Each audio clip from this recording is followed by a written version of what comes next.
Oggi iniziano i lavori della sesta commissione con la prima convocazione ufficiale. Ci saranno già alcuni temi importanti per il nostro territorio, come quello sull'albergo diffuso, che sarà una nuova modalità di turismo nel nostro territorio e che porteremo avanti una modifica della legge per fare in modo che sia di più facile applicazione sul territorio e quindi possa avere già delle ricadute nel prossimo futuro. E i temi da portare avanti non mancheranno anche per quelle che saranno le prossime settimane, dove vedremo la Commissione impegnata con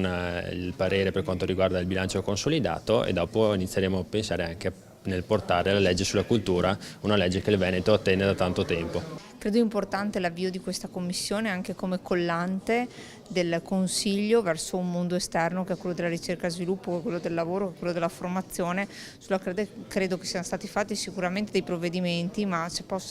ne possono fare anche altri, proprio come legame, provare a mettere insieme anche queste materie, tutta la formazione e la ricerca, sulla quale abbiamo anche gli occhi puntati giustamente, non solo verso la Regione ma anche verso il nostro Stato, da quel mondo che è esterno e che spesso sente parlare di ricerca ma alle volte non ne vede sempre i risultati. Credo che il mondo fuori sia pronto, anche il mondo veneto sia pronto, e credo che noi possiamo fare uno scatto ulteriore anche di orgoglio in questa direzione, senza tralasciare le altre materie che sono assolutamente importanti e sulle quali c'è un mondo anche qui che si sta muovendo. Basti pensare al G20 spiagge che c'è stato a Bibbione la scorsa settimana, quindi parlo per esempio del turismo, parlo del provvedimento cultura che dovrà essere affrontato a breve anche all'interno di questa commissione. In sesta commissione importanti argomenti relativi a tematiche che sono fondamentali per lo sviluppo e per l'economia del Veneto, dello sport alla cultura, ambienti quindi importanti, ambienti molto sentiti